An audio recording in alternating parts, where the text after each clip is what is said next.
Good afternoon, everybody, and welcome to the afternoon session on the last day of the conference. I hope you've had some caffeine and you're all ready to go. The name of the panel is Evaluating Education Programs. My name is Belynda McNaughton. I'm from the Department of Foreign Affairs and Trade. I'm the education advisor there. This session brings together research and practice from across South and Southeast Asia, exploring how education systems are adapting and responding to complex challenges in a time of transition. Our first presentation, Education in Transition, Post-Pandemic Learning Realities in South and Southeast Asia, is led by Dr. Sachi Majumdar, President of GIST International Global in Bangladesh. His presentation will examine how school education has evolved in the wake of the pandemic. Their mixed method study highlights both opportunities, such as the integration of digital tools and hybrid learning, and persistent challenges, including teacher training gaps and inequalities in education, in infrastructure.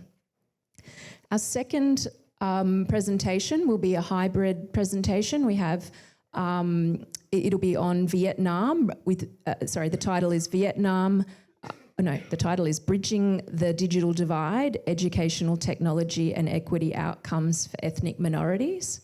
We have two presenters, Melanie Book from Save the Children Australia. She's Head of Humanitarian and Global Programs there. And joining online, we'll have Oanh Nguyen from Save the Children Vietnam.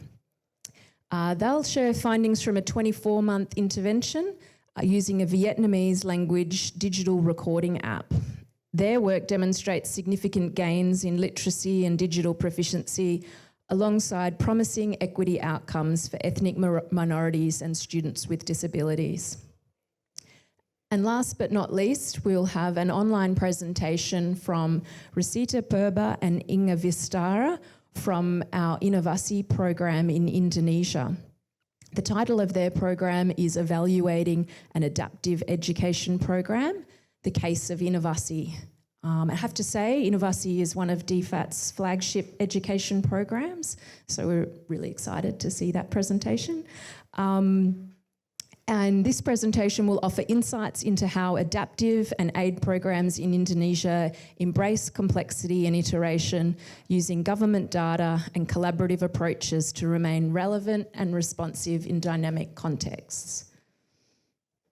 I'm sure each presentation will provide some valuable learnings, and I hope there's some takeaways for you in your roles. So without further ado, we'll take questions at the end, hoping we've got enough time. So yeah, keep your questions to the end and we'll have a roving mic at the end. So we'll start with Dr. Sachi. Thank you. So good afternoon, friends. It's indeed a privilege for me to be in this erudite panel to discuss the post-pandemic transitions in educational scenario of some of the South Asian and Southeast Asian countries. We belong to GIST International Foundation, primarily a teachers organization who works on professional development of teachers as well as upskilling and upgradation of students along different neighboring countries of South Asia and Southeast Asia, namely Vietnam, Nepal, India, Bangladesh, Myanmar, Malaysia, Ukraine. Ukraine is, of course, now in a receding phase. And this particular study is Education in Transition, Post-Pandemic Learning Realities in South and Southeast Asia, is a mixed method study. And we have, with this following prologue, we have this that is carried out to ascertain what are the conditions after pandemic in and around these adjacent countries. Some of them are South Asian countries like India, Bangladesh and Nepal, and we have Thailand and Vietnam as Southeast Asian countries. So as you know, all know that pandemic has definitely inflicted changes within the educational scenario, and different countries have their different policies based on their ground realities to deal with such a situation, what often we call it as an VUCA situation, volatile, uncertain, complex, and ambiguous situation. And Asian countries have their strategies, and these strategies are very often country specific and context specific. And some are developed, some are developing, and some are less developed countries. So the strategies are different. And this particular study, as I've told you, is a mixed method survey based on survey as well as focus group discussion and on webinars within this group of countries: Bangladesh, India, Nepal, Vietnam, and Thailand. Next slide, please.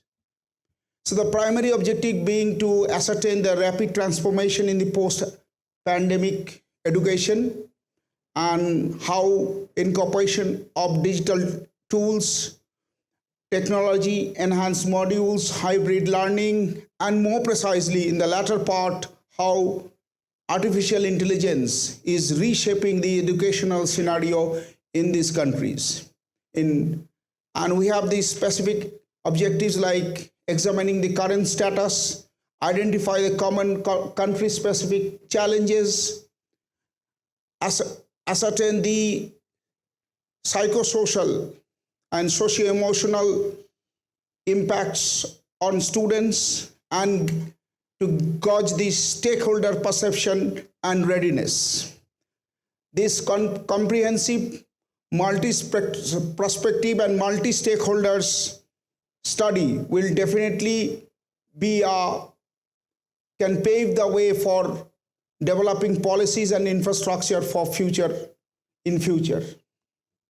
So as I've told you, it is a mixed method study. 38 participants were interviewed and 85 participants were involved in focus group discussion, and 283 participants were involved in this survey to get some qualitative and quantitative data.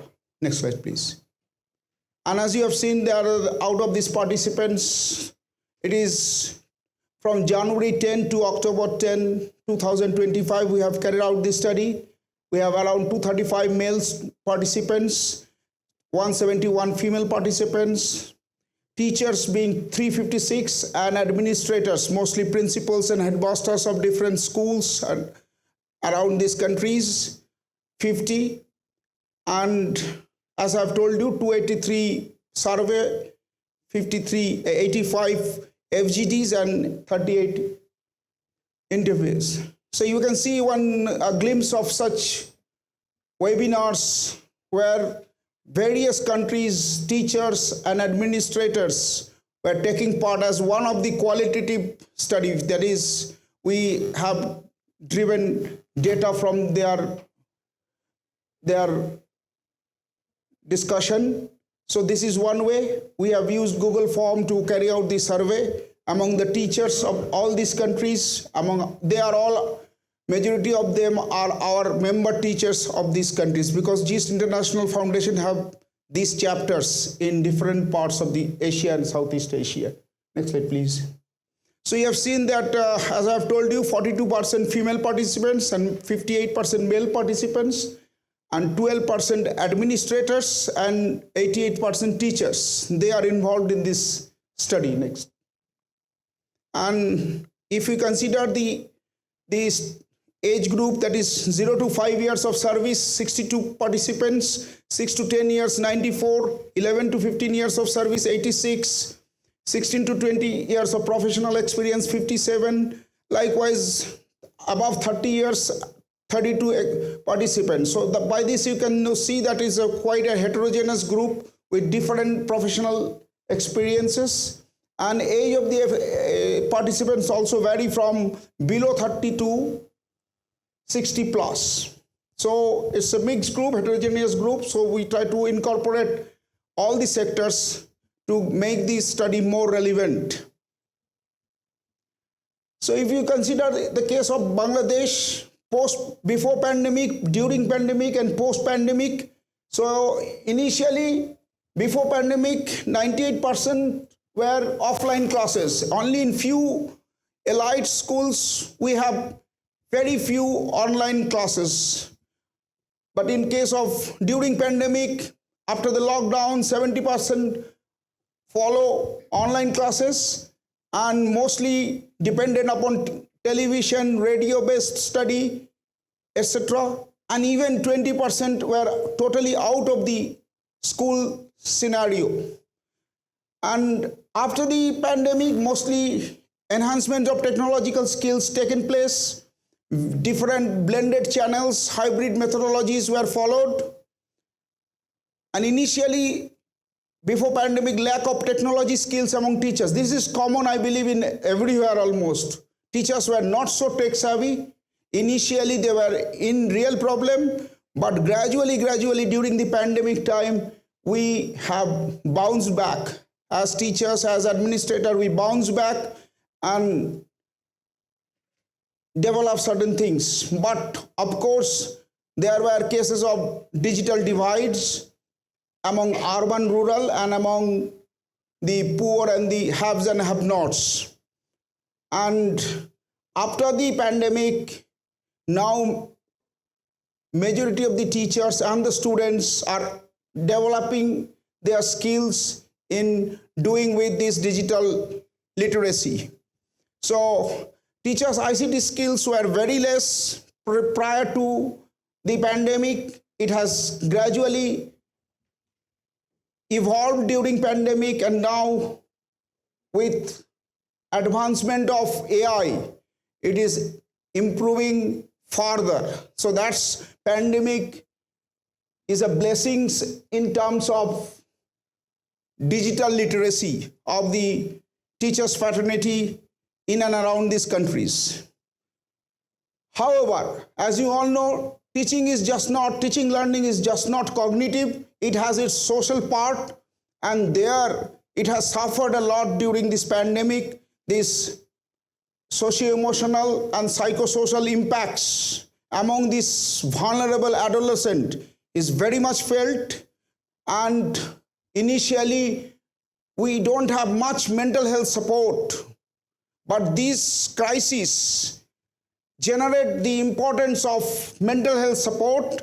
And as on now, many of these schools in Bangladesh also are developing mental health counselors and other things to support them. Assessment before this program is by and large, of course, exam-centric and offline, and it is summative. During the pandemic, we don't have any other option but to go for online examination, and assessment itself is very challenging because of the fact that because there is no proctoring. So that is a major issue during the pandemic. And now after pandemic, we are shifting towards various models. Exam-centric models are there, but learner-centric formative assessments are coming, open book systems are coming. These are blessings of this pandemic as far as educational scenario is concerned. Marked rural-urban differences were there prior to pandemic, but that has been exposed during the pandemic because of this availability of devices, electrical connectivity, and other things. So rural-urban divide and poor-rich divide was very much prominent and has an impact in Bangladesh scenario. However, infrastructure improvements have taken place after the pandemic, but still the remote areas are not so digitally connected. So we need to consider about this in future, and aids can be of major help in developing such infrastructure development. Primary level high enrollment, secondary level variable enrollment before pandemic. But during the pandemic, lot of learning loss, many of them dropouts, especially from the fringe population, especially among the girls, laborers. And after the pandemic, governments are trying to allocate the things to bring back them to the schools, but it's not 100% successful, as because the risk remain, this economic risk is still remaining. Pre-existing mental health program, as I have told you, that has been exposed during pandemic, but school-based mental health programs are generating. And education and technology system very incipient at the beginning. During the pandemic, it gradually gets up. In a slide I will show you. And now we are mostly familiar with the technological teaching learning process, though it's mostly allied based and urban based. If we consider the case of Vietnam, Vietnam is economically better off than Bangladesh. Vietnam is technologically better off than Bangladesh. So initially there is a national commitment and digital efficiency before the pandemic that helps their initial support in the pandemic era, but rapid development of digital learning also keep them underprepared, but government guidance and emergency support followed, and that helps them to adopt the system to a better way than Bangladesh. And after the pandemic, clear acceleration of digital programs are very much visible. School level ICTs developed much. Likewise, during the pandemic, TV, radio, messaging apps were recorded lessons. These are being used as learning materials. And again, there were cases of digital divides, which students were less engaged in synchronous learning procedures. And now there are blended study, low-tech avenues are followed, because especially in the villages, urban, rural areas, you cannot always go for the high-tech one. Previously, there were mostly face-to-face interaction. Now we have in the pandemic, mostly they are confined to their home lockdown situation. So varied channels and other things were used. But now widespread upscaling has been noticed in this educational scenario, and mostly blended models, even flipped classrooms where synchronous and asynchronous learnings were flipped are being followed. And pandemic also gives rise to gender specific risks in terms of dropouts, because mostly the girl students were dropouts. That is the scenario in all the 5 countries, but Vietnam little less. But still this gender sensitivity prevailed.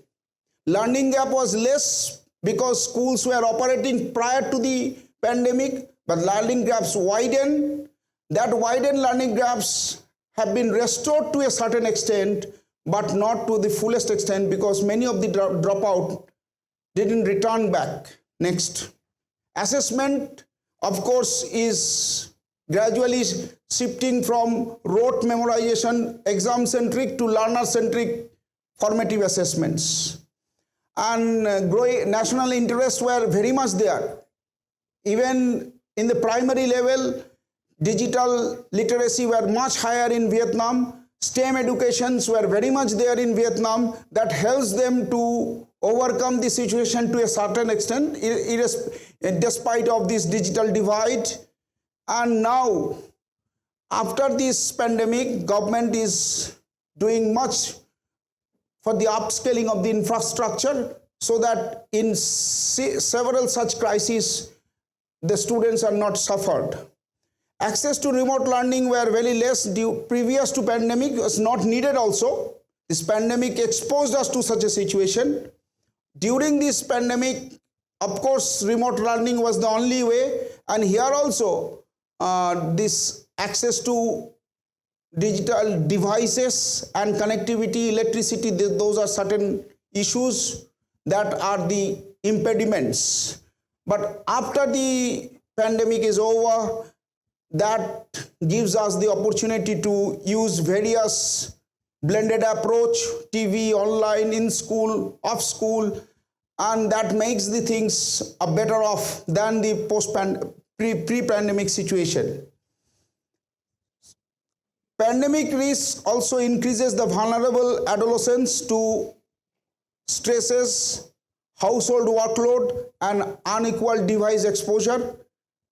After the pandemic is over, gradually they have re-enrolled with the help of the government, but still there is a lot of things to desired. In Thailand, initially there was a rural-urban differences, and urban private schools get a clear-cut advantage during the pandemic situation because of their pre-exposure. But after the digital divide was very much prevalent, and after this pandemic, infrastructure improvements, these are given priority by the government, especially under Thailand Education 4.0 initiative. It is a comprehensive umbrella program. Not only education is involved, several other structures are also involved, and this is giving Dr. popularity. 2 minutes. 2 minutes. 2 minutes. To go? Yeah. Okay. Okay, so this is the situation, and learning gaps are less here also. Next. I'll go. Okay. So in India, it's a large country. We have digital divides. We have rising dropout during pandemic. We have these social mental issues, anxiety, stress, depression. Even in Nepal, we have seen suicidal issues, and that has demanded a lot. Next. So these are the things. These are impact of pandemics. So these are now the governments of different countries. Say Bangladesh is following Mukto Path, VNPT is followed by Vietnam. We have Diksha for school education and mobile learning for Thailand. Various apps are coming for facilitating the students. Next. So these are, and moreover now with the invention of this AI, different types of AIs apps are now being used, and this digital preparedness during pandemic helps the teachers to get themselves privileged with this type of apps. You can see the different common apps, more or less at least 50-60% apps are common. Some are country specific apps. So gradually they are picking up in AI. Next, please. So these AI apps are mostly used for automated lesson plans, quick question paper and worksheet creation, lesson plan creation, translation into local languages, visual infographic creation, drafting, emailing, and for getting summarization of emailing or question answers. So these are being gradually used by students.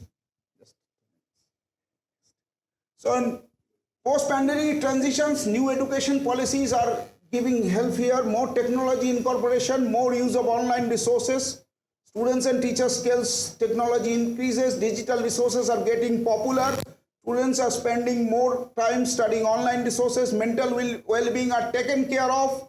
Digital divide is evident, but it is managing. Incorporation of use of social media is increasing. Teachers training gradually give importance on digital literacy, and AI use and integration is important. 1 minute just. So the overall challenges is lack of teachers training on technology, reluctance of less preparedness using technology. The infrastructure is not the same in all the countries. Students concentration level decreases a lot. This is an alarming situation after the pandemic. Reading habits and use of library less. Students are taking more time on social media platforms and online learning, and that also gives them exposed to cybercrime and even to these what we call it as exposed to different pornographic sites and other sites which they are not supposed to be. Academic gaps widen, learning log increases, unequal access to technology. That is a main concern, and technical readiness. Last. Skip.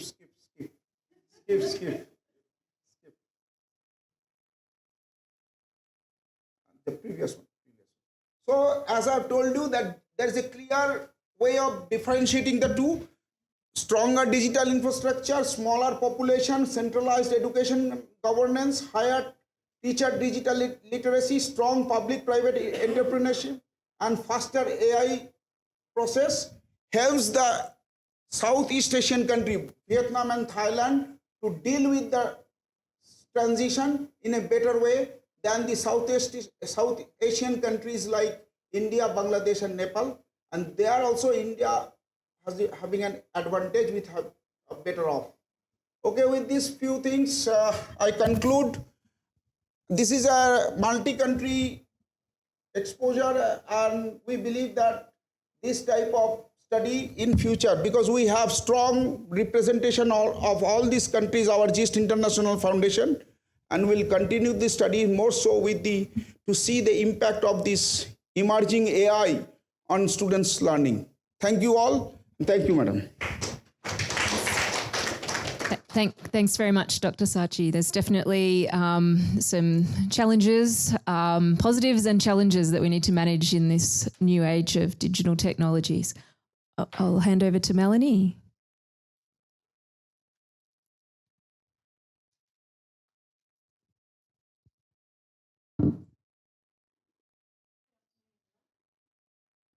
There we go. Good afternoon, everyone. Lovely to see you as part of this discussion.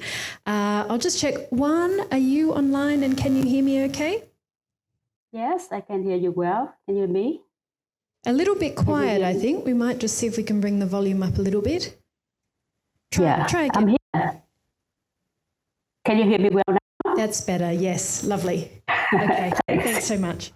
So hi everyone, my name is Melanie Book. I'm Head of Humanitarian and Global Programs at Save the Children Australia, and I'm joined by my colleague Oanh Nguyen online, dialing in from Vietnam.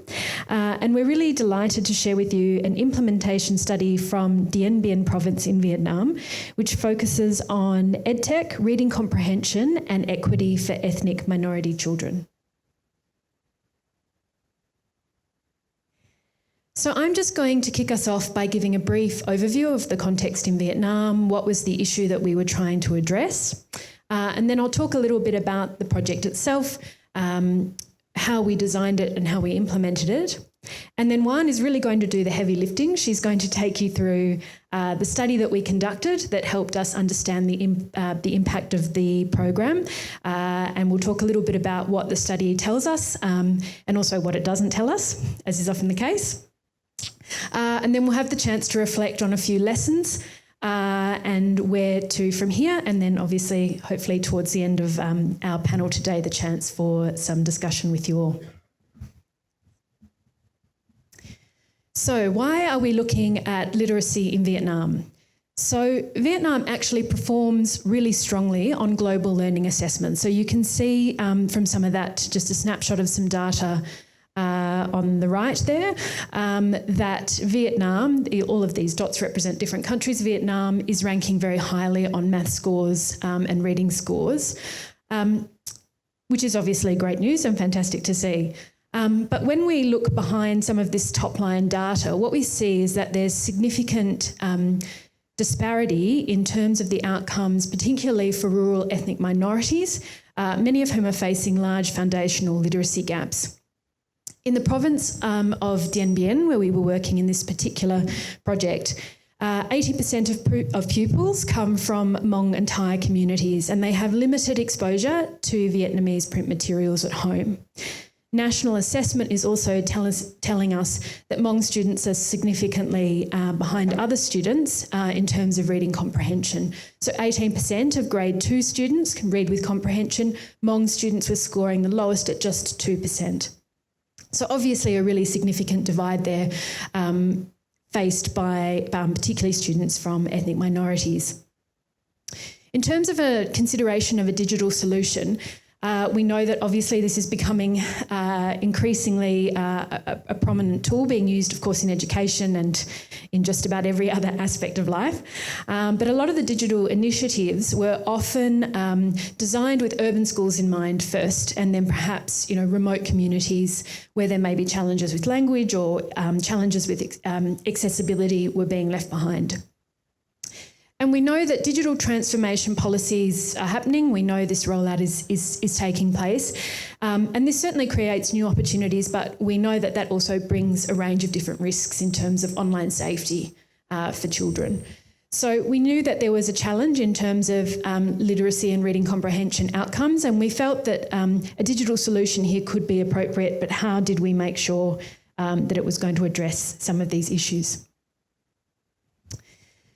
So we took the approach of designing from the margins inward, and we asked ourselves the question, what happens when we design digital learning tools for ethnic minority children first, rather than adapting urban solutions?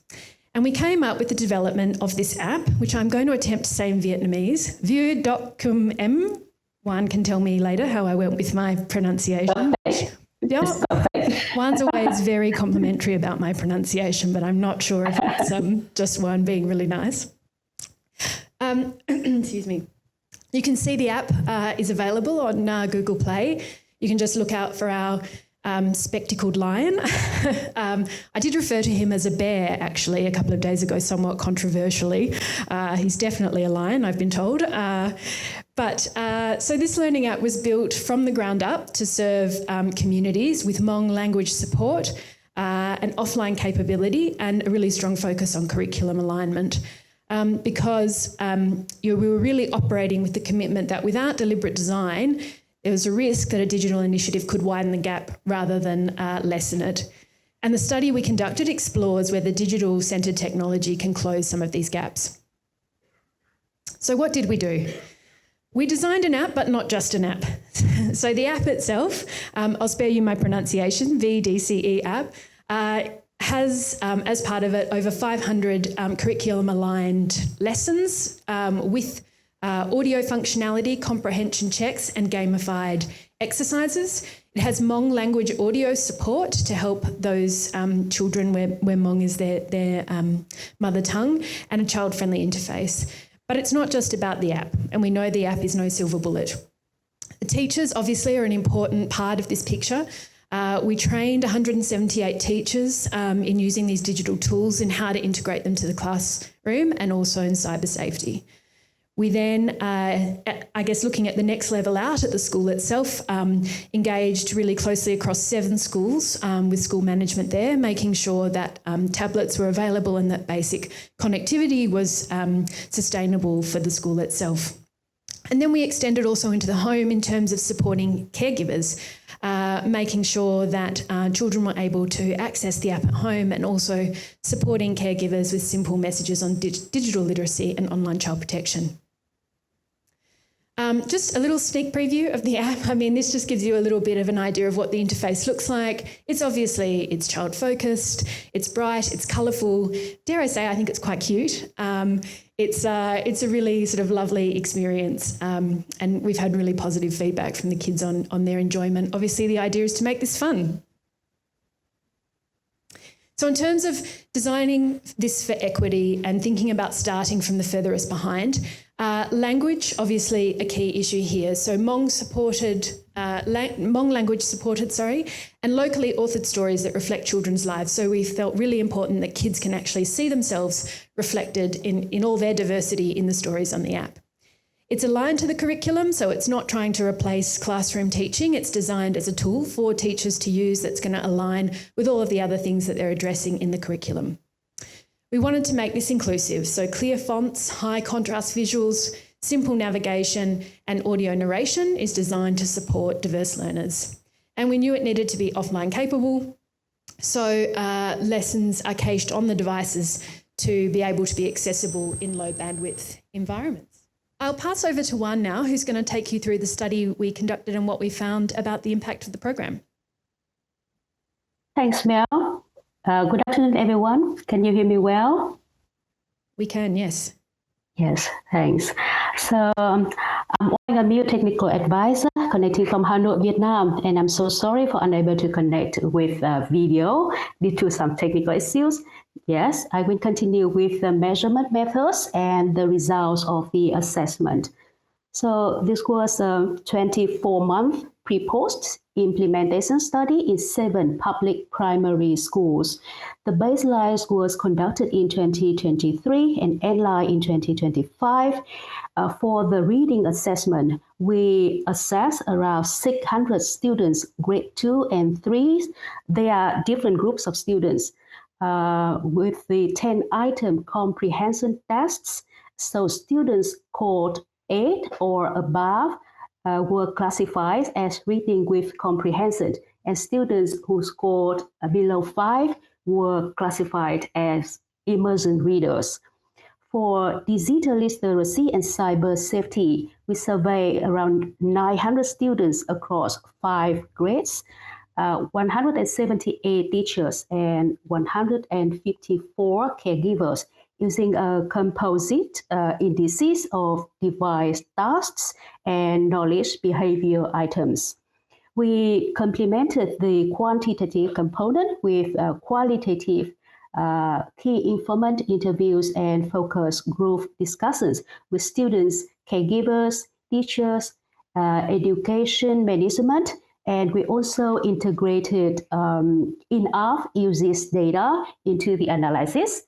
We applied some statistical tests like pair t-tests and chi-care tests to explore the significance of the change, and logistic regressions to look at equity gaps by gender, ethnicity, and disability.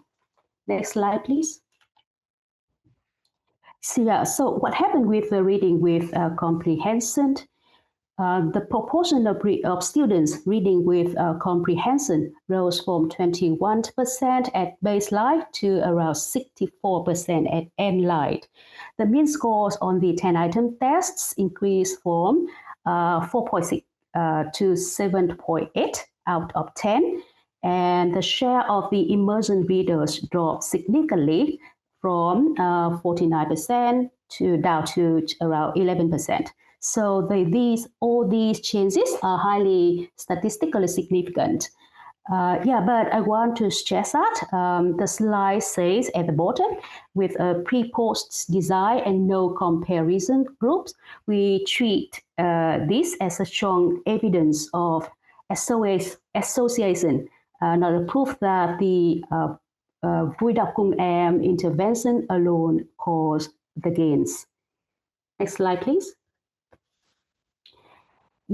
If we break this down by ethnicity, the equity story becomes clearer. For King students, the majority ethnic group nationally improved from about 35% to 68% were reading with comprehension. Most students started far behind at only 1.4 reading with comprehension, but by the end line reaches 52%. So the mounting gap in reading with comprehension narrowed from around 33 percentage points to 16 percentage points. So in other words, the students furthest behind at baseline made the largest proportional gains. This pattern is consistent with the idea that Hmong language content, local stories, and teacher support, caregiver support have Hmong learners catch up, though we are still cautious about the claiming causality. Next slide. This is a beautiful quote from our focus group discussion with student. A student 7 years old said that before I didn't know which words I was reading wrong, but since I started using the app, I feel like I read better, more clearly, and much faster. Next slide, please. We also look at students with functional difficulties based on Washington group subset of as reported by teachers. At baseline, only 0.8% of students with disabilities were reading with comprehension, but by endline that rose to 55%. Students without disabilities improved from 25.9% to 65%. And students without disabilities improved from, so the disability gap narrowed significantly, and but that based on a small subsample, so we interpreted it really cautiously.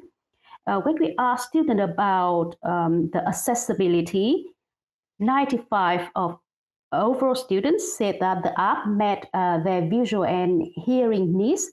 However, when we asked students with disabilities about their rating about the suitability, they rating were lower, just around 64% compared to 83% of their peers.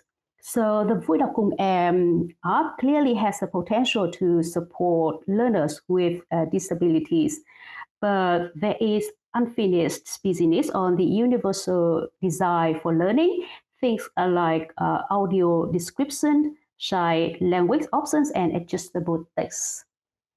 Next, please. Beyond reading, we also interested in digital literacy and cyber safety. For digital literacy, we asked respondents to do 10 device tasks, and for cyber safety, we asked 5 questions about the behavior and knowledge about cyber security. And we integrated into a composite index. The share of students with high digital literacy increased from 44% to 87%. And among teachers, high digital proficiency rose from around 30% to 65%, and among caregivers from 58% to 83%. Some of the largest gains were among grade 2 students and most students who started from lower baselines. For cyber safety, the proportion of students with good knowledge went from 10% to 36%, and those with low knowledge dropped significantly from 54% to 15%. Yes, next, please. One, just letting you know you've got about 3 minutes. Yes. Very soon. When we ask a simple question, how about time students spent on the app? The correlation between individual app usage and learning outcomes were modest, just around 0.19 to 0.23. And that tells us that doses matter, but that's not the whole story. The gains we saw reflect the combination of the app, teacher training, caregiver engagement, and classroom use of the app by teachers, school infrastructure, and strong provincial endorsement. So our key takeaway here is very clear. If you want to these kinds of outcomes, we have to invest in systems, not standalone apps. Next, please. Yes, before I hand over to Mel for conclusion, I'd like to mention some limitation of the assessment. This is a cross-sectional pre-post study with no comparison group, and the program ran along national curriculum reforms and other initiatives, and we also see in the previous presentations. So some of the gains may reflect broader system change. We consciously talk about the contribution, not the attribution. So the safety statement here is that the Vui Đọc Cùng Em package is strongly associated with the improvement we saw, especially for Hmong learners and the students with disabilities. Yes, now Mel, please. To me, I think. Great, thank you very much, Oanh. So I think we've just about got a minute or two left, so I'll just wrap up. So implications for us, and we hope some interesting learnings to share with you all. If we're trying to reach equitable outcomes, then we need to start with equity, not with averages. So the local language content, making the stories culturally relevant, making sure kids can actually see themselves in the stories, making sure we factor in inclusion right from the very start, I think we're all pretty critical in the success of this project. As Oanh said, it's about the systems, not just the app. The app isn't a silver bullet, but when we think we combine it with teachers, with schools, and with caregiver environment, then we have a pretty powerful combination. And in terms of the next steps, we're looking at scales. So at the provincial level, they're pretty excited about the app and the package and what this has achieved, but we have to figure out how to take that to scale. Device access, maintenance, connectivity, technical support, of course, all of those issues remain ongoing that we're working through at the moment. And we want to figure out, we want to grow this, but we want to do it sustainably. So we're thinking about financing models. We've done some market analysis, and we're looking at options to have some users be able to perhaps contribute a fee for using the app to ensure that other users are able to continue to access that for free. So that's something we're exploring next. But I'll leave it there in the interests of time. Thank you all very much, and look forward to some questions and discussion a little later. Thanks so much.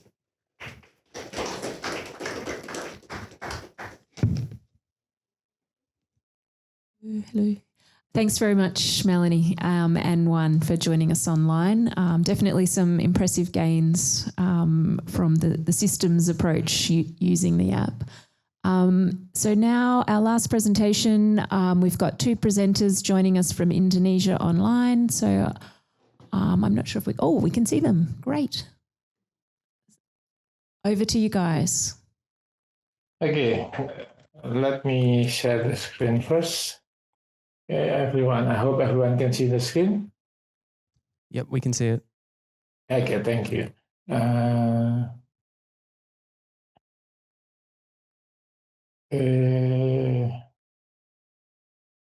Thank you, Belynda, for the time, and good morning.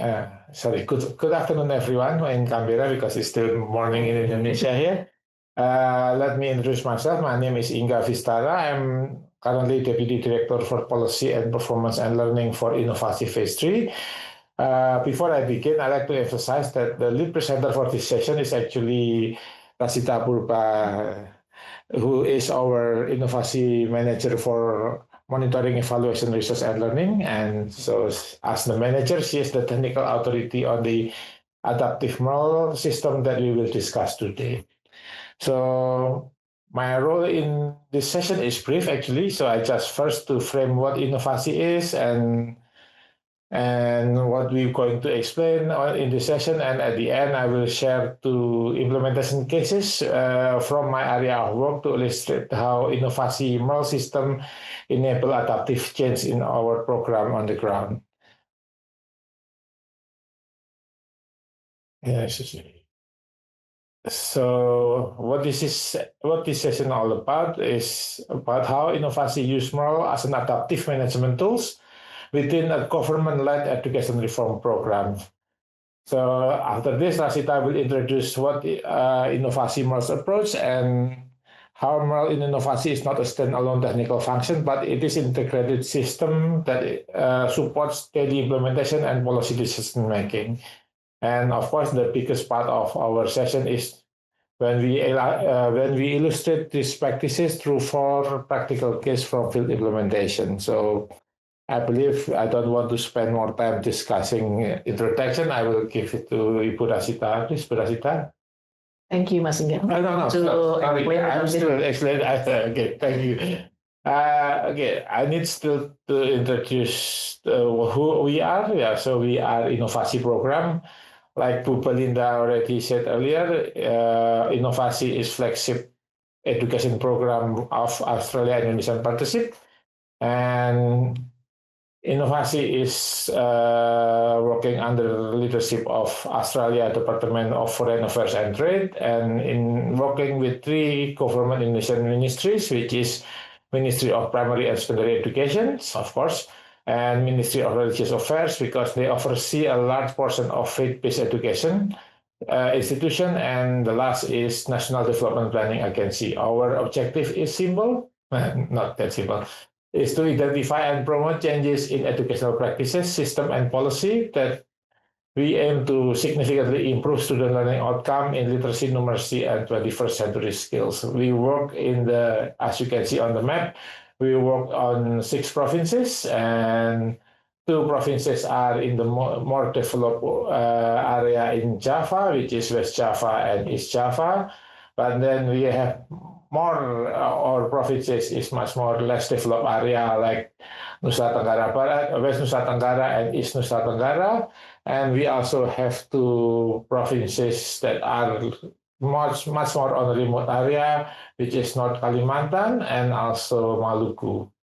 So with this, so basically we have a good coverage of where we work from the more developed area to the more remote area. But we also have special implementation area, which is the new Indonesia Nusantara capital city, where we develop school in surrounding area of the new capital to improve their education quality when the new capital will hopefully will start by the end of this decade. So without further ado, Bu Rasita, please. Thank you, Mas Ingga. I will continue the sessions by explaining first about what it looks like as INOVASI as an adaptive and responsive education program.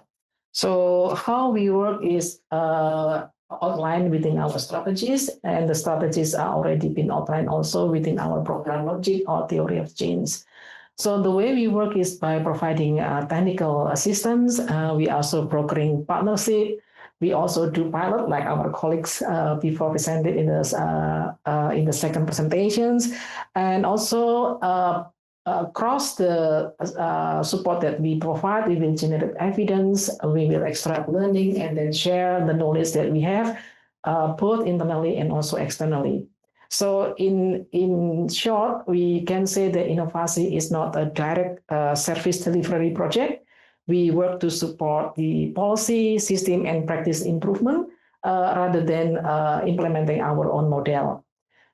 So in this case, we work with the governments, both at the national and sub-national level. We work with the school, of course, because we are concerned about the foundational learning. And we also work with the various partners, including non-government organizations, community-based organizations, religious-based organizations, and even into a certain degree, we work with the private sector. So in short, we are our strategy, our main strategy is actually to strengthen the education ecosystem within the district level and also how it links with the national actors. Part of the strategy, we also guided by the program principle that I tried to explain some of them. The first one, which is very important for INOVASI as an adaptive program, is thinking and working politically. What does it mean by thinking and working politically? So basically, we have to navigate the power dynamics. We have to look into opportunities and momentum that are surrounding our activities, and we have to kind of be aware of social, political, and economic context. So in this case, we have to understand whether or not the situations, the context are allowing us to continue the work, or maybe we need to reflect, or even when we have to pull out from a certain agenda if the situations doesn't really support the next process. The second one that also very important is the PDI approach, which is the problem-driven and iterative adaptations. In this case, INOVASI kind of facilitate the local actors to identify what are the issues that they want to prioritize, what are the root causes, and what are the potential solutions that they would like to try. And then we will kind of provide a support for them to be able to implement what they already decided. So this PDI approach reflects the third principle, which is locally led, because it is the actors, the local actors or the national actors who actually decide what they want to do and how to do it. So they are the lead of the changes. INOVASI is as a kind of support for them. In this case, the principle, the strategies, and the principle outlining the adaptive approach that INOVASI applied, that we try to also test what we are doing, learn from that, and then we use the learning to improve and also to adapt the process together with our partner. Now, how then the adaptive process implicate the MEL on the monitoring, evaluation, and research and learning? Because then INOVASI also adopting adaptive MEL. What does it mean, adaptive MEL? INOVASI already set up the end of program outcome as the outline also in the theory of change on the program logic that we have, that will remain there.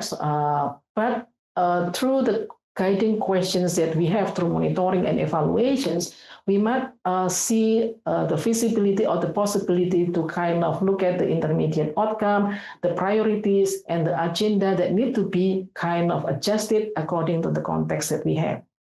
In this case, a continuous feedback loop is very, very important. It's not just relying on the baseline, on the midterm, or the end line, but ongoing monitoring is very important because we need to understand the quick feedback loop is very important for the teams to kind of timely adjust the initiative, the program, and the support that we provide.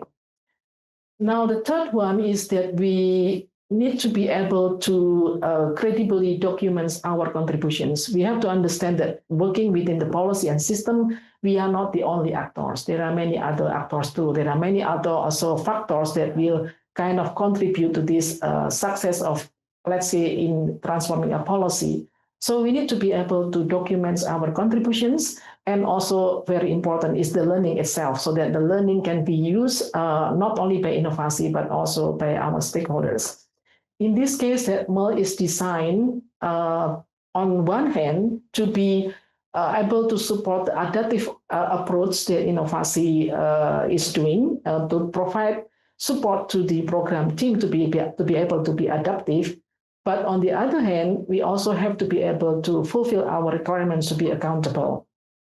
Now, talking about the adaptive MEL, we also I want to refer to the circle here.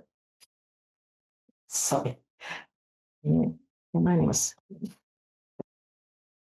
So you can see that there are three circles there about the authority, about the ability, then also about acceptance. So when we say that we are an adaptive program, using the PDIA approach, the program needs to understand and assess whether or not they're already on board in terms of the issue and the proposed solutions that is already been discussed together. Are we working with the right authority, or are the authority already on board or not? The second one is about their acceptance and their ability. So we need to know which area that we need to support so that the support is really relevant. Next, please. Now, what is the end of the program outcome that INOVASI has to be achieved? There are two end of program outcome. The first one is about the system and policy, and the second one is about practice. These two EOPO reflects the work on the policy and how then we support the implementation of the policy.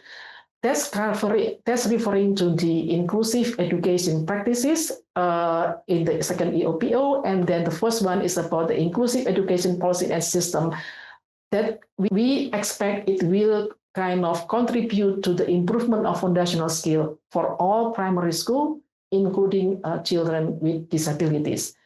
And we have already selected the areas that we can support because education is a big and complex domain. So we are focusing on 5 areas. The first one is about the curriculum, assessment, and the learning media. Secondly is about the teaching practices, the leadership, gender equality, and climate change.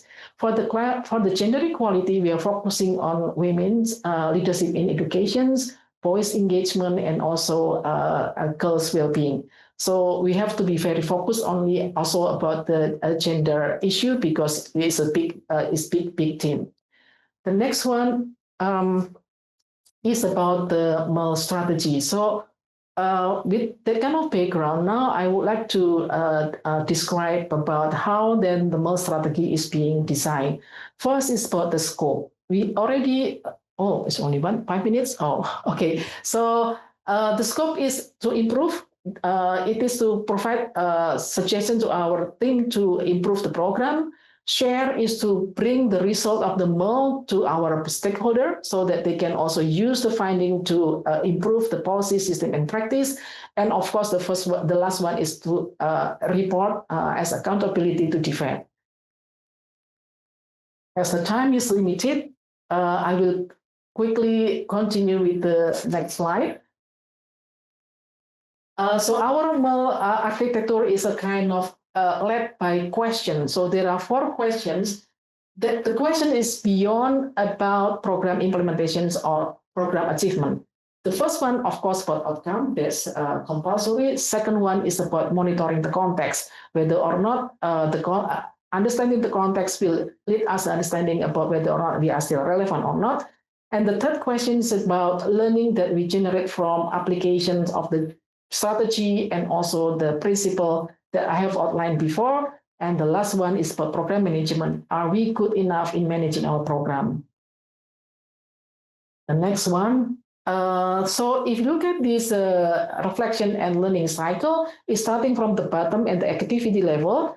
The learning cycle in the activity level give opportunity from implementing team to collect the data, and then they reflect directly without necessarily waiting for mid, baseline, or endline. So quick feedback loop happen in this level. And then after that, the result will be used to reflect at the district level, including the external stakeholder and across the 24 districts.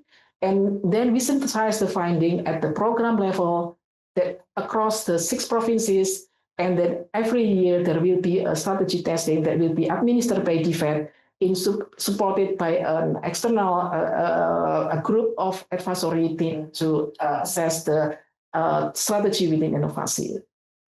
I have to be kind of running because it's time is so limited. 5 minutes. Rasita, 5 minutes, yeah?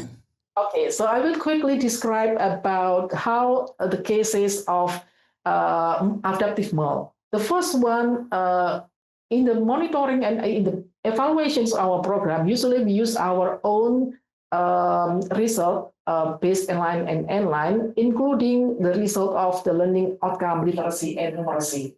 But since 2021, Indonesian government conducted national assessment, assessing also literacy and numeracy for grade 5 students. So in this case, we also use the government's data, the national assessment data, to reflect about what happens in our district. It means that we are moving from a single isolated data that owned by the project into incorporating government's data.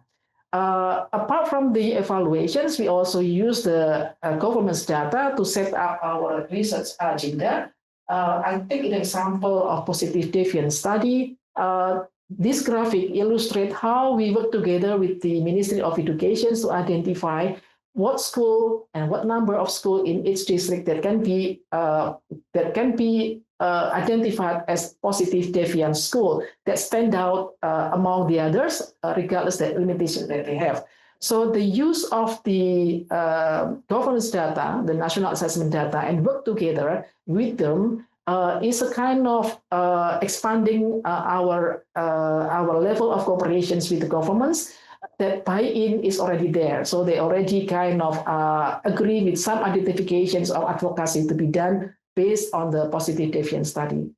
The next case is about the learning gap study that we did during the COVID. We heard from the previous presenter about the post-pandemic result. At the time, we tried to support one district that requests a support to do assessment on the literacy and numeracy during the COVID. But then the national government, in this case, the Ministry of Education, raised the same concern. So we tried to kind of responding to the government's concern. So from small research that basically in the beginning we want to support one district, we changed the design of the study to cover national interest. So from one district, we did the study to 20 districts, covering 8 provinces, including non-INOVASI partner, testing about 24,000 students in grade 1 to 3, including their parents. So in overall, including teachers and principal, our respondents is about 40,000 people involved in this study. So these big studies then has been used by the government. Some of the funding has been used by the government, particularly for the curriculum reform at the time. And the features of the curriculum reform featuring the nature of student-centered teaching and learning practices, and then also how to do differentiated teaching. So with this national policy outlined by the governments, now INOVASI and then help the local governments to implement that one. So it's kind of connection between national policy and then the local implementations based on the evidence that we have. And then I think this is showing the evidence how adaptive MEL is relevant in responding to the government's needs and priorities.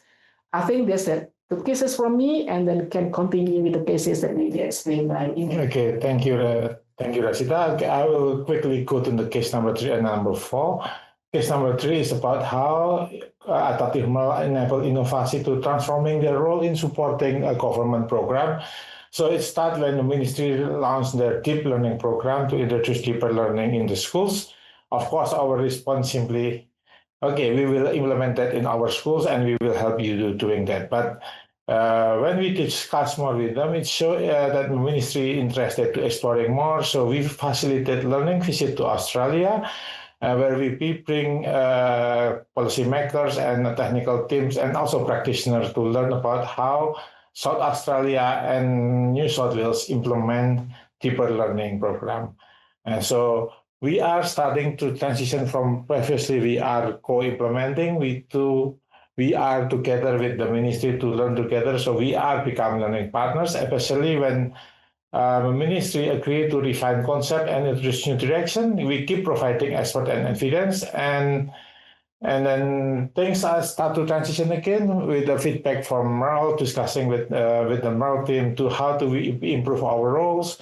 And the good thing is that the ministry provide room for us to implement the new design that they are still discussing to be implemented in our school. So starting in December, our school are implementing pilot with adapted concepts, and next year, starting in January, February, the ministry will refine their deep learning strategy guideline, and INOVASI will provide a more expert and evidence from the field. So this is a good example where we transitioning from co-implementing to learning partners and policy informant, where we keep repositioning ourselves to be more relevant to the government needs.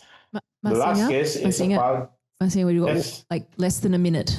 Need to okay, I will make it fast. Thank you. So the case number 4 is about student learning profile, which is our support to students with disability. At the start, we think that students with disability is not supported because we are not seen, and the MEL give insight that the teachers lack awareness, and we provide tools for them. And in the early phase 3, we transition from because now we know that the teacher already know about them, but support is still minimal. We realize that knowing that they are disabled and need support is not enough because they don't know how to support it. So we develop an apps, and we integrate the apps so local offices and also the ministry able to do planning and provide support for them. And this is related with the experience from our friends from Save the Children, that this is the system, not the apps. We just realized that education sector alone is not enough.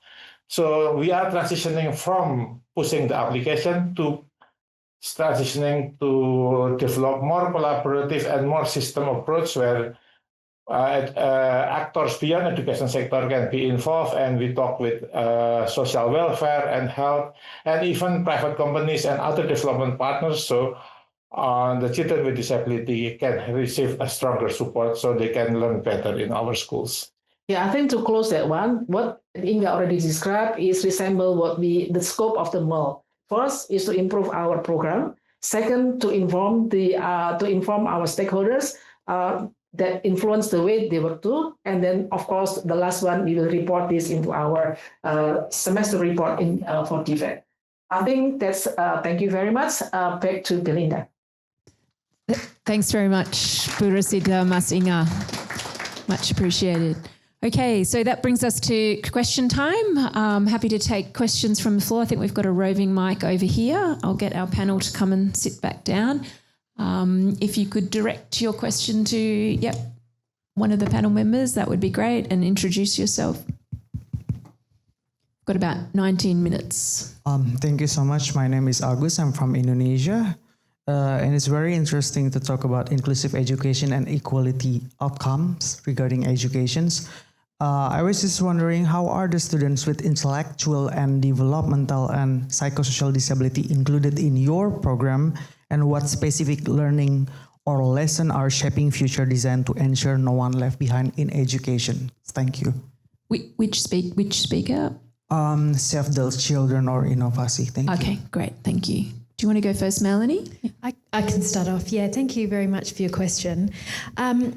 So I think it's fair. I mean, in terms of the assessment and working with children with disabilities initially, we were looking at sort of key areas that children may face challenges in their day-to-day life. So is that walking, seeing, hearing, concentrating, communicating, self-care.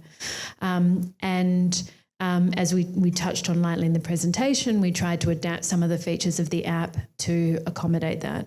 But I think one thing we know is that while that was successful to a certain degree, in terms of accommodating students with perhaps more significant aspects of disability, that this is something that we're thinking about in the next phase of the program. Yeah, so in terms of the sort of 2-year pilot, we were able to cater to certain aspects of disability within the current design, but we've identified that where we are now isn't sufficient to cater to the full range, and some of the issues that you mentioned, for example, if it's intellectual disability, that isn't really part of the design currently, but something we've definitely identified for possible future adaptations. So I think that's going to be an ongoing journey for us to try and further enhance the inclusiveness of the app. Thanks very much, Melanie. Bu Rasita, did you want to, or Mas Ingga, do you want to reply on that one about how INOVASI is Reply for that. Yeah, okay. I must say that is the most difficult part of the providing support for children with disability when we talk about intellectual and emotional disability. So I cannot say that we already achieved that, but so far I can tell you what as the system we already provide for them. So with the collaboration process that we start, we enable teachers to access special teachers to support them, and better now with the cooperation between health office and social welfare office, we can also now teachers and schools can access for psychologists or therapists to help teachers to support the children and also to support the family. And for me, and the most important part is to provide also support for the students themselves. Things are start happening, and actually it will be Rasita's role to provide in the future how this already working and how it works. But actually the emerging evidence, the anecdotal evidence from the teachers and from the family that we support, they say that the students are now much more more received in the school. They have better, they have more start to have adapted teaching provided by the teachers, but I don't know whether we already improved their education result, because that is still part of our midline or endline. Perhaps that's... Just to add that from the assessment point of view, this is always a kind of hard issue, how to make an assessment that also tailoring the need of the children with disabilities, particularly when it is kind of it's kind of intellectual disability. So this is kind of still challenges for us too. Thanks very much. So it's indeed we are in the receiving end as far as these special educators, special to children are concerned regarding this digital part. And parents must be the partners in education for these students along with these special educators. and all the teachers training program must be now become inclusive, so that even the digital methods, how we can include these special educated children, we must think of this. And at present, we are really in the receiving end as far as this special child are concerned. Thank you. Natasha, you've got a question?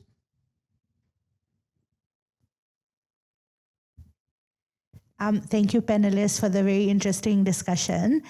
My question is for Dr. Sabyasachi. AI is an issue that is, it's an emerging issue coming up in the Pacific as well, in terms of how to integrate AI into the classrooms. It was a very interesting study that you explained across the 5 countries. So from your study, what were some of the benefits of using AI in the classroom? And also, were there any negative impacts or issues that you uncovered through your study? Thank you. See, we have made at least 5 country-specific webinar with the administrators and the teachers, exclusively on AI. And based on that, what we gained that, of course, this pandemic-induced digital upliftment of teachers help them to think about AI. Otherwise, they will be a very downgraded condition. But what it is gaining day by day. Each day we are getting new apps. Initially, all of us are very skeptic whether the teachers will be replaced by AI. And at present, the generalized statement is that become AI enabled or perish. And there are lots of ethical issues also, especially in terms of environmental issues. Lots of waters are needed to cool down the networks, and also the AI biased condition. There's AI biased, and we are, as a 62-year young man, I am learning regularly how to keep afloat in AI in the educational scenario, learning new techniques, mostly prompting. If you ask your AI chatbot a lesson plan on, say, on climate education, you must have to specify whether it will be for 8th class learner or 12th class learner. Then you have to again specify whether it is for generalized to average student or high order student. So we are learning it and we are enjoying it. The main thing is the teacher. You cannot expect a teacher being an AI technologist. Main thing, how a teacher can utilize this AI ethically and with absolute prompting. Even in one of the AI webinar, we just incorporate the data of the participants to make a song for them. Previously, for a particular chapter, we have to search for song. Now you can say, make a song based on this particular chapter, using whether it will be a classical one, whether it will be a rap one, they can do that. So that is and we believe that we will enjoy it. Thank you. As an educator. Thanks, Dr. Despite its Sachi. drawbacks. Yeah, I'll take your question first and then we'll take 2 questions. Thanks so much, guys. I'm Bailey Myers from Kokoda Track Foundation, and we were doing some really similar things in like digital learning solutions. I'd be really interested to hear your thoughts, Melanie and Oanh, on the challenges that surfaced once you had implemented this app, and particularly in the really remote communities. What challenges emerged and how you adapted to those. While you're thinking, I might just go to another question. Thank you. Philip Purnell from the Education Development Center. A question for Dr. Sabyasachi regarding your 5-country study. All of the 5 countries in the post-pandemic period identified mental and social emotional health of adolescents as a concern. And then in the survey results, It even showed up at like 76% of the survey results. So showing a genuine concern across countries and then global as a group. What programs or responses were emerging in those countries to address that concern? Thank you. Thank you. We'll jump to Melanie to answer. And Yeah, maybe sure. Juan. I've got a few ideas. I just, one, if you're there, is there anything you wanted to add in response to that? And then I can add a few thoughts in terms of the question about any challenges faced in implementation and how we may have adapted to that. Yes, I'm thinking of the. Can you hear me right? Oh, Can you hear yes, me we can well? hear you, Juan. Yep.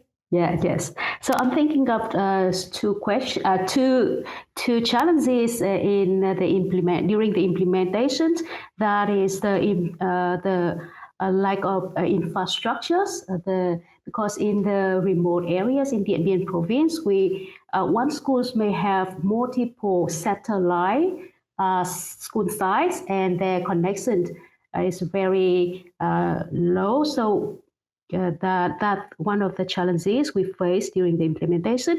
And the second one is the knowledge on safety and cyber security. When we provide students with technologies, apps and devices, we should be able to understand their current knowledge, and to if they're very low, we should equip them with sufficient knowledge. So that's two challenges we face during the implementation. And when we learned at the baseline that the infrastructure is very low, the lack of the mobile devices, and then low of knowledge on cyber safety and cyber security, we adapt our approach and provide them with such infrastructures and the knowledge during training.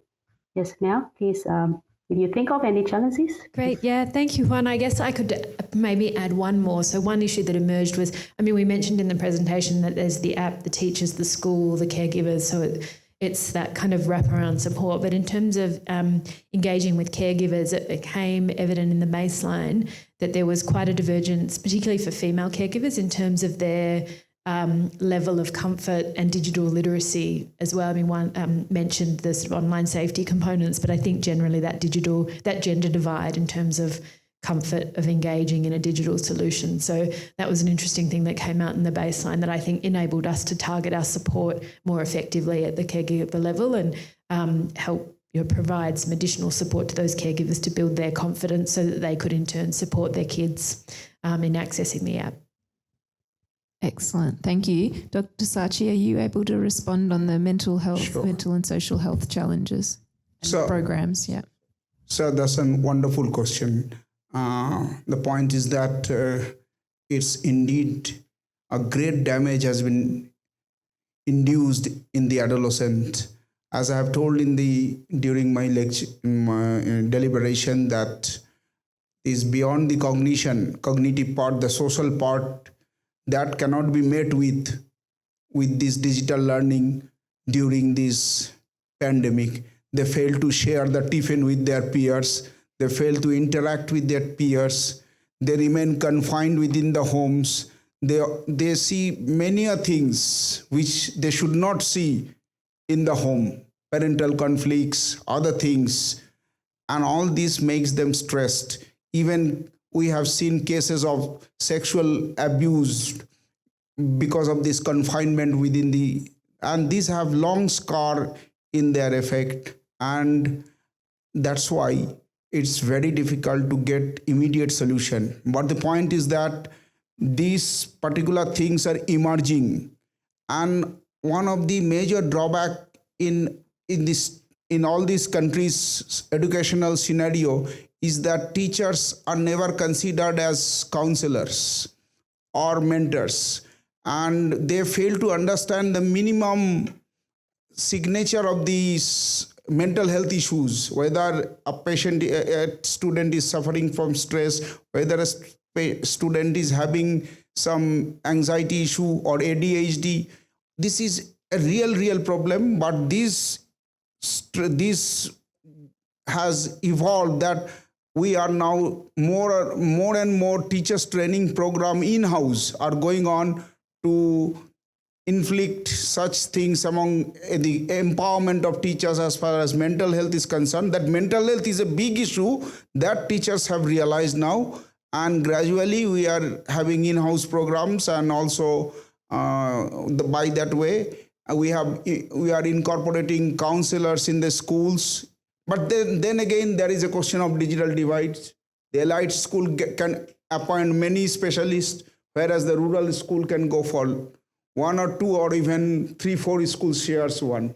So these are issues, but we believe that this issue has been raised, and it will be tackled to a certain extent gradually. Thank you, sir. Thanks very much, Dr. Sachi. Maybe time for one more.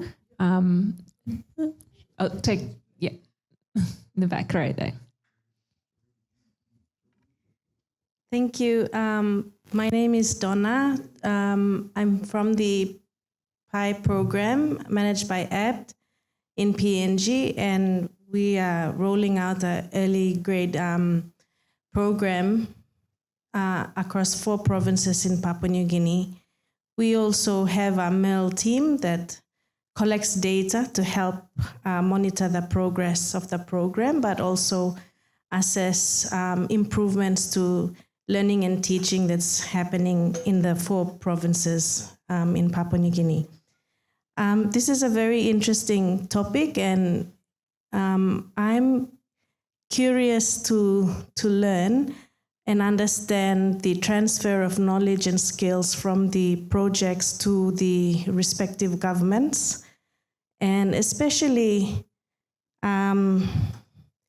if you have experience or you are working on supporting the departments with the use of the system that you are implementing through the program, is there any sharing of that knowledge with, say, the M&E for INOVASI, for example, if there is an M&E section of the Ministry of Education, the transfer of capacity building, and also with Dr. Sabyasachi, if inspectors, for example, education inspectors also have been provided with such technologies to assess teacher performance as well. Because in our program, we have been working with our inspectors, education inspectors, in traveling out to the different schools and monitoring the teaching and learning that's happening as an measuring the outcome of the investment. And the inspectors just love it. It makes their life so much easier because they don't have to be writing. And they say, can Pi do this for us too, you know? So I just wanted to ask if you have experience with transfer of the system to M&E section, and inspectors, have they also been provided with a tool that they can use? Thank you. Great, thank you. Great question. That was something I was going to ask. I'll pass over to INOVASI colleagues about that transfer of knowledge. I think it's also related to sort of policy influence. How are you getting that traction with government? Thank you for the questions. I will go back to INOVASI phase 1 in the beginning, when the approach is at that time, INOVASI implements some pilots to test what works, what doesn't work. But then we involve the local governments in the process. So from this kind of working through the small pilot is small scope. So it's easier for us, the provincial team, to transfer the knowledge, the technical knowledge, including the M&E. So I give example of district working only with 7 schools on literacy to improve the literacy outcome of these 7 schools. Along the way, the government's involved in the program, then the technical aspect, like how to develop the module, how the module being developed, how the module being iterated and then being transferred and training to the teachers, the governments, the representative of the governments always involved. And then when the baseline and end line is being conducted, and they can see the improvement of the result of the teaching practices and also the learning outcome, it gives them the understanding about how then they will develop a scale out of this approach, the pilot that they work together with us, and then they cover the whole kind of the whole district. But in this case, I think they continue with the monitoring itself. In the beginning, we are the one who did the assessment of literacy and numeracy of the students. But in the next step, they want to do it by themselves, and then we help them using a simpler tool. If they are using our tool, is too heavy, because we want to be because it is baseline and INA is more heavier tool, then we work with them to simplify the tool, and they can use it by themselves. Teacher can use it by themselves and use it to adjust how they teach. But then the district government use that data to see how the progress is going on. That's the first one. The second one is without waiting for the baseline and endline, actually they're starting to do the field visit and see themselves how the progress is going on. That's in the first at the subnational level. But for the national level, we have to admit that it's not just we share the knowledge, but we learn from each other. The example of the positive deviance study, we learn also a lot from them about how the study is being tailored with the policy that is happening or exists within the ministry, because the policy is so complex, there's so many, sometimes we don't always aware about that. But at the national level, we kind of sharing the knowledge. But at the subnational level, we have to admit that the capacity and human resources are more limited. Therefore, the provincial team works more intensively to help them to be able to do the kind of monitoring and evaluation by themselves. So sometimes we provide not only the technical output, but also sometimes we provide some co-funding to be able to allow activities of monitoring evaluations done by our partner. Ingga, do you want to add with the policy? Thank you. Thanks, Rasita. Okay, we'll just go to the second part of that question, which was about the inspectors having access. It's again a very important question. See, basically what we have discussed comes under SDG 4, quality education, as far as global goals are concerned. But you see, goal number 1, goal number 2, goal number 3, and goal number 4 are totally integrated, and all are being suffered. And that's why we have seen this digital, this divide and this hunger, poverty, all are included in a comprehensive manner. And in the post-pandemic era, we all are suggesting and stressing on goal number 17, collaborative education and partnership. And teachers basically learn less than the students regarding this technological efficiency. That's why initially they are hesitant, but now they are hand-holding each other. And same with this inspector level. They are also learning from their official level, also from the surroundings, and it is being introduced. But the point is that in all these 5 countries, there are different types of scenarios. Some are government schools, some are chain of schools, some are Ivy schools, some are elite schools, some are rural schools. And the inspection levels are also varying with various types of inspectors. Your concern is absolutely right that it can make the job of the inspector more easier, provided he or she become a little more AI savvy. And it is happening and will definitely be a part of the system very soon. And regarding another important point, whether this data have been transferred to the respective departments or ministry, we being a non-governmental organization running in all the 5 countries, we have GIST international chapters in all the 5 countries. So we have collected this data. We will follow up this within another 3 months, and then we'll definitely convey these to our respective departments of education so that it can be utilized for their further purpose. But strong funding is needed for infrastructural development in a transformative scenario, more so when climate crisis is also looming large, and this pedagogy must be climate curriculum, things must have this resilience pedagogy in mind. Thank you. Thanks very much, Dr. Sachi. And that brings us to the end of the session. Apologies for going a little bit over time and we didn't get to all your questions, but please feel free to reach out to the panel. You can also reach INOVASI through their website if you have any questions. Lots of kind of takeaways that I think are relevant in our rapidly changing education system world. So yeah, encourage you to look further into the research. Thank you.